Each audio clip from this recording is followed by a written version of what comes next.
Líderes, bienvenidos de nuevo a una disertación más. Siempre, siempre, siempre el propósito va a ser el mismo. Es el poder agregarle valor a través de una conversación productiva.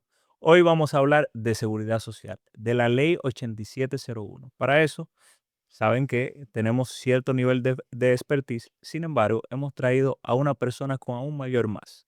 Es un gerente comercial de una administradora de fondos de pensiones. Estoy hablando de Amaury Arias. Amaury, bienvenido. Muchísimas gracias, Josh. De verdad que sí, gracias por la invitación. Gracias por permitir hablar de un tema que todavía en el 2026 se mantiene un poco reservado. Entiendo de que ya con lo que está generando el sector, con lo que se está haciendo, es importante de que las personas puedan conocer y por lo menos sepan cuáles son esos derechos y deberes que tenemos dentro de esta ley.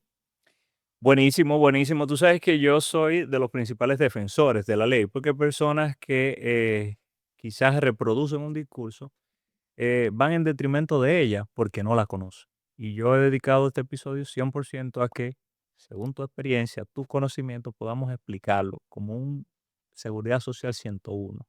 Así que comencemos con que, ¿qué es eso? ¿Qué es seguridad social? ¿Qué establece esto de la ley 8701? Fíjate, Josh, la ley 8701 es más que todo la ley que se encarga de establecer un sistema de seguridad social nacional. Cuando hablamos nacional es que aquí no hay ningún tipo de discriminación y todos los ciudadanos dominicanos y residentes en el país pueden tener acceso a la seguridad social. Anterior al 2001 no existía esta ley. Nosotros ahora, en esta generación, podemos disfrutar de una protección constante las 24 horas del día. Una protección, ¿en qué sentido? Hablamos de protección, pero ¿qué protegemos? Dentro de la seguridad social, uno de sus principios, más que todo, es la protección al ciudadano, tanto en salud, en pensión, en procesos de discapacidad, sobrevivencia cuando fallece un afiliado. También estamos hablando de otros beneficios como es también el tema de subsidios por maternidad y lactancia. Esas personas que tienen hijos, que son madres solteras, que quizás no devengan un salario para poder mantener como debe de ser a una criatura. Y cuando hablamos de este tipo de seguridad, es que todo lo ley lo establece, la ley la establece. Aquí una persona que trabaje, que no trabaje, que sea independiente, tiene derecho a tener esta protección. Ok, cuando hablamos de lo que mencionas como protección, lo podemos definir en tres pilares. El de la salud, que Efectivamente. hace que el ciudadano dominicano o residente legal en el país tiene derecho a una cobertura de salud. También de la vejez, cuando hablo de la vejez es si usted llegó a una edad de retiro, tenga un beneficio, una compensación por esos años trabajados, y ahí es donde entran las AFP. Y de riesgo laboral, mientras estás en tu edad productiva, está entonces ese organismo llamado IDOPRIL que cuida de ti en caso de pasar algún accidente. Si le dedicamos un espacio a cada una de ellas, y voy a dejar la AFP para el final, las ARS, ¿en qué consisten? ¿Cómo nosotros podemos definir esto para el que no conoce nada? Las ARS dentro de la seguridad social son las instituciones que se encargan de administrar los riesgos de salud, enfermedades, enfermedades de cualquier índole, coberturas a nivel también de medicamentos, laboratorios, procedimientos que hacemos, estudios, también están cubiertos. Y en el tema de hospitalización también. Tanto así que con el tema de hospitalización no tienen límite por, por, por casos clínicos y llega a cubrirle hasta un 85 a un 90% de pacientes, dependiendo el tipo de siniestro que tienen en el momento. Con relación a las administradoras, ¿qué hacen las administradoras? Simple, nosotros por vía de la seguridad social hacemos aporte conjunto al empleador. Ya eso es uno de los regímenes de financiamiento, que te voy a conversar un poquito de esto, donde según una cápita se paga un aporte de un 10,03% del salario del colaborador, donde el empleador se encarga del 70% y el afiliado del 30%. Y con esto, ellos lo que hacen es que te dan el acceso al beneficio de la protección de salud. Dentro de esa protección no solamente estamos hablando de enfermedades comunes, también estamos hablando de enfermedades catastróficas, que son bastante importantes, son bastante caras, no solamente aquí en la República Dominicana, en todos los países del mundo. Y te dan acceso no solamente a ti, sino también a tu núcleo familiar. Ok, pero tú me hablas de que el empleador pone un 70%, yo como empleado pongo un 30%, pero si yo no tengo empleo, tengo acceso, tengo cobertura. Hablaste de los regímenes. Sí, ¿Cómo coexiste esto con el desempleado o con el empleado independiente? dentro de la estructura, dentro del marco de la ley, en la estructura de la seguridad social, existen tres regímenes de financiamiento. Sabemos que existe las personas que trabajan, que contribuyen al Estado por vía de un empleador, están dentro de un régimen de financiamiento que se subsidia de la siguiente forma: el empleador aporta una parte y el afiliado aporta otra. Ese es el más común, el que realmente se ha comercializado desde que empezó la ley. Existe otro régimen que es el régimen subsidiado. En este régimen, quien subsidia directamente la seguridad social es el Estado. Y dentro de la pregunta que me haces, esas personas que están desempleados sí pueden tener la cobertura de salud. Claro, no se financia igual, la protección a nivel de prestadores de servicio no es la misma, pero tienen una cobertura. No sé si vieron recientemente, bueno, ya hace un año y pico, prácticamente, que entraron 2 millones de afiliados a SENASA, Correcto, se por nos ha el subsidiado. a SENASA subsidiado. Son más bien personas que no trabajan, los indigentes. Esas personas pueden tener acceso a la seguridad social y pueden tener la cobertura. Ok, hay un tercer régimen. Efectivamente, que es el régimen contributivo subsidiado. Ok, Está contemplado en la ley, pero todavía no se han creado los mecanismos para poder hacer los recaudos con relación a este régimen, por lo tanto, no está funcionando en este momento.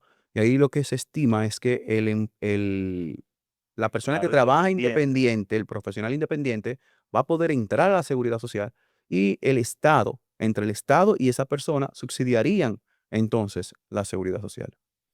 Ok, quiere decir que un ingeniero que trabaja por obras va a tener acceso a un seguro, él haciendo un aporte y el Estado haciendo otro aporte, Efectivamente. cumpliendo el rol del contributivo que tiene el rol, perdón, el empleado.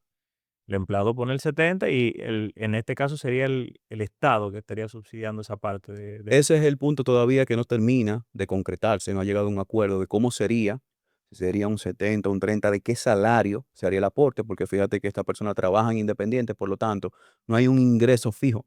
Entonces, más que todo, en esos mecanismos que se están trabajando. Ok, buenísimo. Luego, entonces, entra la protección ante riesgo de trabajo. En este caso, si Efectivamente. yo tengo algún accidente en este trayecto o dentro de la empresa, hay una cobertura que no es propia de mis fondos en la protección de salud, sino que hay una entidad llamada IDOPRI. ¿En qué consiste? La protección de riesgo laboral, como bien indicas, inicia desde el punto de partida hacia la empresa en ese proceso, mientras está laborando y también hasta el primer punto de encuentro. Con riesgo laboral, no solamente es tema de accidentes laborales, también cualquier enfermedad profesional. ¿A qué llamamos una enfermedad profesional? Una enfermedad la cual nace por mi actividad laboral. Te voy a poner, por ejemplo, un mito en realidad, con el tema de los bomberos, Ok, los que trabajan en estaciones de combustible. Siempre se ha dicho que los bomberos, por el tiempo en una bomba, ingieren plomo del combustible. ok, Si eso es así, ingieren plomo, eso le va a causar una enfermedad. A eso llamamos una enfermedad profesional. También se ve mucho los casos con las personas que trabajan en oficina. Si la computadora, por ejemplo, está muy alta, muy baja, y tienen que hacer un esfuerzo sobrenatural para poder tenerla de frente y puede causarle cualquier tipo de lesión en la espalda, en un brazo, en cualquier muchas órgano, enfermedades. puede también ocasionarle una enfermedad profesional. Ok, y si yo dejo de trabajar, ahí parto de que no tenía una silla ergonómicamente correcta y me lesioné y me dieron una licencia de carácter permanente. ¿Qué pasa conmigo? ¿Cómo yo mantengo mi familia? ¿Cómo logro el sustento? Ya yo no soy una persona productiva para la sociedad. El Estado, ¿hay algo que pueda funcionar como para mí? Claro que sí, dentro de la protección de riesgo laboral existen lo que son pensiones por discapacidad. Prácticamente, por esa silla, por ese motivo, no puedes laborar. Entonces ya tú por vía de IDOPRIL vas a recibir una pensión de manera, bueno, actualmente tenemos un tema con el contrato seguro, que ha habido una modificación, pero es IDOPRIL que se encarga de darte ese tipo de pensión por discapacidad laboral. Puede ser también que fallezca el afiliado, el empleado, fallezca. Si fallece dentro de estos términos laborales, entonces también le deja una pensión a sus sobrevivientes, dígase cónyuge e hijos que tiene. Herederos legales. Efectivamente. ¿Y si tengo una lesión fuera del trabajo? ¿Hay algo que el Estado o que esta ley me permita a mí tener algún beneficio, algún sustento? Claro que sí, ahí entramos entonces a la tercera columna de la seguridad social, que son las administradoras de fondos de pensiones. Ok. Con los fondos de pensiones, bueno, yo hablaba desde un inicio, cuando hablé de la seguridad social, hablé de una cobertura constante. De eso se trata. Cuando es en horas laborables y dentro de los trayectos, el riesgo laboral, pero si es fuera de esas horas laborables, entonces son las administradoras de fondos de pensiones por vía de un seguro de discapacidad y sobrevivencia. De la misma forma, si se discapacita fuera de horas laborables, pero algo importante, debe de estar activo en nómina, debe de estar activo en la seguridad social aportando. Entonces va a poder recibir una pensión por esa discapacidad que va desde un 30% si una discapacidad parcial a un 60% si la discapacidad es total. En caso de fallecimiento, entonces, deja una pensión del 60% del salario promedio cotizable de los 3 últimos años o fracción si no tenía 3 años trabajando. Ok, quiere decir que si yo estuve trabajando solo 2 años, va a ser la proporción de esos 2 años, aunque la ley Efectivamente, establezca 3 años. efectivamente. Las AFP, ¿qué son? Esto que comúnmente suena quizás en algún escándalo, quizás en la prensa, eh, que yo veo en mi volante de pago como descuento, ¿qué es eso? Las AFP son instituciones financieras que se encargan de administrar los aportes que hacemos conjunto a nuestro empleador. Esos aportes lo invierten y fruto a esas inversiones, esa rentabilidad conjunto a los aportes, entonces ya dentro de una edad en la cual yo pueda aplicar por una pensión, puedo recibir una pensión. La función principal de una AFP es esa. ¿Cuál es la edad de pensión? Bueno, la pensión, si empezamos a hablar de edad desde los 55 años, puede recibir una pensión. Esa pensión es llamada pensión por vejez anticipada. Existe también la pensión a los 57 años de edad llamada pensión por cesantía por edad avanzada. Pensión por vejez, que es la principal, que es a los 60 años. Y ya posterior a eso existe una pensión a los 65 años, que es una pensión solidaria. Para hablarte del tema de pensión y de las edades, tengo que hablarte inmediatamente cuándo una persona puede aplicar a cualquiera de esas pensiones. La pensión a los 55 años es una pensión especial para aquellas personas que aportan mucho dinero a su fondo, que llegan a tener 55 años de edad y hayan acumulado un monto en la cuenta que le pueda subsidiar una pensión mínima más el 50% en ese momento. ¿Qué es una pensión mínima? Es el salario mínimo nacional más bajo. Es el promedio de todos los salarios, de todos los sectores, y partiendo de ahí es el monto que se toma en consideración para hacer los cálculos. Esta pensión como característica tiene también, aparte de ser 55 años, es la única en el sistema de pensiones que te permite continuar trabajando. No tienes que dejar de trabajar para eso. Para yo solicitar esta pensión, no tengo que dejar esos 60 días sin cotizar. No. De hecho, puedes estar cotizando y puedes hacer la solicitud de este tipo de pensión sin ningún problema, siempre y cuando apliques. Ok. Existe pensión también a los 57 años, como te mencioné, pensión, Por eso es cesantía y por edad avanzada. cesantía, por edad avanzada. Aquellas personas que cuando empezó la ley empezaron con una edad avanzada, llegaron a tener 57 años de edad y quedan desempleados.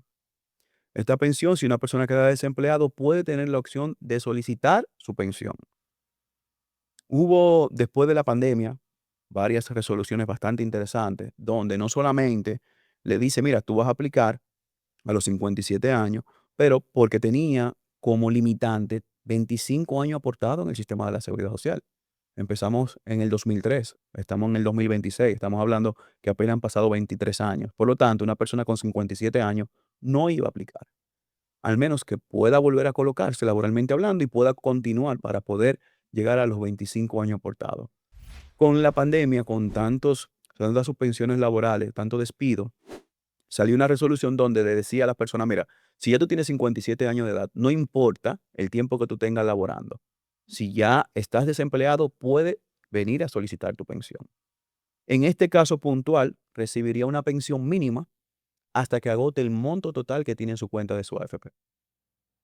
Pensión por vejez a los 60 años, que es la principal en este tipo de pensiones, la persona debe de cumplir con 60 años de edad y haber aportado por lo menos 360 meses. Eso equivale a 30 años. Pero me gusta hablarlo siempre en meses porque las personas cuando hablamos de años entienden que son acumulativos, que no pueden dejar de cotizar en algún momento. No, son 360 aportes. Ahí puede recibir una pensión. Todavía, Pero si yo llego a la edad, tengo los 60 años, pero no tengo los aportes, no me puedo pensionar. ahí se puede ver la posibilidad si aplicas para alguna de las pensiones que ya mencioné, Anterior, como la cesantía por edad como la avanzada. cesantía por edad avanzada. Por lo tanto, ya todos aplicamos para una pensión. Ok. En el caso de tener los 360 aportes y tener 60 años de edad, pero quizás el monto por el cual aportaba era muy bajo. Estamos hablando que la pensión mínima establecida al día de hoy está en 14,860 pesos. Todavía hay personas que devengan por debajo de ese salario. Una persona que tenga 360 meses aportados, 60 años de edad y que haya aportado por 12,000, es difícil, por no decir imposible, que se pueda pensionar con 14,860. Entonces, hay un fondo de solidaridad social que está dentro del aporte que hacemos a los fondos de pensiones que está para eso. Aplicaste, tiene la edad, tiene el tiempo. Bueno, ese fondo lo que hace, ese fondo solidario lo que hace es que le completa el monto para que por lo menos pueda recibir una pensión mínima. A ver, las AFP funcionan como una cuenta de ahorro individual, que es una CCI, una cuenta de capitalización individual, que los fondos que yo trabajo, que yo gano, van a una cuenta. Tú como AFP te encargas de administrarlo, invertirlos y rentabilizarlo. Pero tú me estás diciendo a mí que si yo gané por debajo del salario mínimo o del promedio del salario mínimo en ese momento, tú me vas a completar. ¿De dónde sale ese fondo? Tú me dices un fondo solidario, pero si mi dinero que yo gano, yo lo voy y lo pongo totalmente en mi cuenta y tú no puedes destinar ese monto para más nadie, ¿de dónde sale? Bueno, te mencionaba que nosotros aportamos, ¿verdad? En el régimen contributivo, tanto para las ARS y para las AFP. En el caso de Idopril, quien aporta directamente es el empleador. El aporte para los fondos de pensiones es un 9,97% del salario. De igual forma que en las ARS, el 70% lo aporta el empleador y el otro 30% lo aporta el empleado. Ahora, de ese 9,97%, no todo se va a la cuenta de ahorro. A la cuenta de ahorro, a la cuenta de capitalización individual, se va el 8,40%. Hay un 0,95% que para el seguro de discapacidad y sobrevivencia, que ya conversamos Ok, sobre eso. eso es un seguro. Es un Eso no es que de seguro, mi fondo me lo no es dan. de los fondos. Si pasa un siniestro y estaba activo en nómina, si sea con 2 meses trabajado por primera vez, tiene la cobertura tal cual como lo establece la ley. No tiene que ver nada con el fondo. Eh, como te decía, dentro de ese aporte también hay un 0,40% que va destinado a ese fondo solidario, Ok, un un cero punto punto cuarenta. 40% del aporte del salario. Hay un 0,10% que va directamente a la SIPEN, que es la Superintendencia de Pensiones, que es la que se encarga dentro de la Seguridad Social de vigilar, controlar y regularizar los procesos de las AFP. Y va un 0,05% a la DIDA es la Dirección de Información y Defensa de los Afiliados. Esa entidad es la que está para orientar y defender a los afiliados dentro del sistema. ¿Y dónde están o dónde entran los ingresos de la AFP? Porque esto es un negocio. Sí. Hay AFP privadas, pero hay AFP públicas y ambas lo hacen por una razón pura y simple, que es la rentabilidad. ¿Dónde entra el ingreso? Si no lo pago yo. Los ingresos de la AFP vienen por la administración de los fondos. O sea, la misma superintendencia nos facilita cuáles son los instrumentos de inversiones en los cuales podemos hacerlo. Para que sepas, no podemos invertir donde queramos. Ok. ¿Por qué? Porque tienen que tener unas calificaciones de riesgos para poder nosotros hacerlo. Y posterior a esa calificación de riesgo, entonces vemos cuál es el instrumento más rentable a corto, a mediano y a largo plazo. ¿Por qué te hablo a corto y a mediano plazo? Porque diariamente se van personas pensionadas. Diariamente hay personas que solicitan el monto total de su cuenta que pueden hacerlo. Hay un beneficio dentro del sistema para aquellas personas que empezaron tarde a cotizar al sistema, dígase con 44 años de edad o más.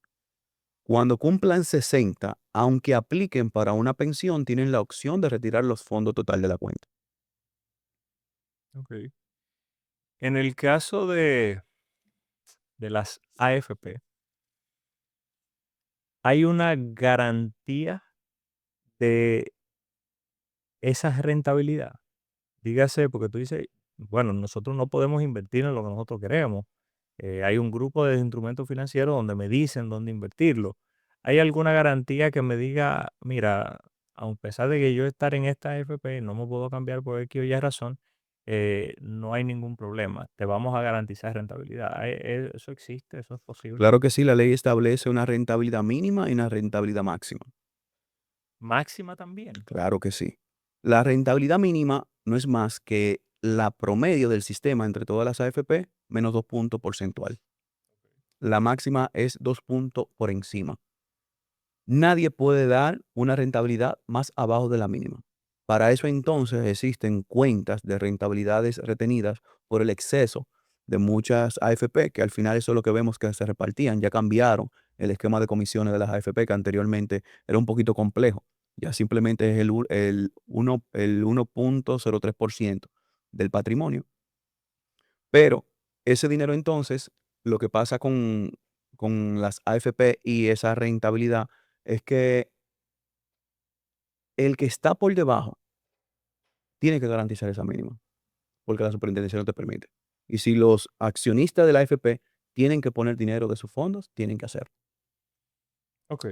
Ese tema de la rentabilidad es un tema muy importante, porque dentro de todas las AFP, que actualmente existen 7 AFP diferentes, no todas manejan los mismos porcentajes de rendimiento. Por lo tanto, no necesariamente, aunque yo gane igual que tú, yo voy a recibir la misma pensión que tú, dependiendo la AFP en la que esté, porque no todas tienen la misma administración, la misma eficiencia dentro de esa gestión financiera. Eso es importante. Y les exhorto también a todas las personas que me están viendo que indaguen un poquito con el tema de las AFP y este tema tan puntual como es la rentabilidad, porque fácilmente estamos perdiendo dinero por no estar en una AFP que realmente tenga la rentabilidad acorde a lo que nosotros podemos percibir. Buenísimo, buenísimo. Déjame yo ver si hasta aquí la audiencia va entendiendo esta razón tan loable por la cual existe este sistema. Este sistema que se crea en el 2001 se hace con un único propósito: acudir al llamado de los vulnerables en la sociedad. El Estado, como responsable de un grupo de personas, dice, bueno, si estás trabajando, eres una persona que tienes riesgos. Si llegas a una edad avanzada, eres una persona que tienes riesgo. Si tienes algún accidente, eres una persona que tienes riesgo. Y para el Estado es importante que tú tengas esa protección ante ese momento. Por eso es tan importante que conozcamos la seguridad social, que la valoremos, porque tiene un valor importante. Yo no creo que naturalmente las personas antes de la AFP llegaran a la edad de retiro con fondos suficientes como para jubilarse. Esa cultura del ahorro no la tiene el dominicano. Así es. Entonces, ese tipo de cosas lo que hacen es que nos facilitan la vida, nos dan cierto tipo de serenidad y tranquilidad al momento de pasar algún tipo de siniestro. Amaury, no quiero concluir sin antes preguntar del pasado. Antes de esta ley, habían algunas pensiones. Creo que escuché algunos de la generación pasada establecer que se pensionaron, que quizá trabajaron en el Estado. ¿Cómo funcionaban las pensiones antes de que existiera la ley? Bueno, como país no teníamos una establecida para todos los ciudadanos. Sí habían sectores, como bien menciona, alguna parte del Estado, personas que ganaban por debajo de un salario mínimo, en el sector hotelero, en el turismo, en construcción. Y todavía te puedo mencionar porque había muchos gremios que estaban muy, muy, muy delimitados a ese sector económico. Ya con la seguridad social lo que hacemos es que abrimos la brecha y ya todos pueden estar y pueden tener la protección para su vejez. Pero sí existía un régimen no, un sistema que era de reparto, donde se hacía un aporte a ese fondo, pero era un aporte que era común para todos. No era una cuenta individual, era un fondo en común donde todos aportaban y ya posterior a poder aplicar, se pensionaban con un porcentaje de su salario. Ok. Como era muy delimitado en el tema del Estado, que era que más se veía, era para personas que ganaban por debajo de un salario mínimo, no podían entrar aquellas personas de otros sectores y también del Estado que quizás podían percibir un ingreso mayor.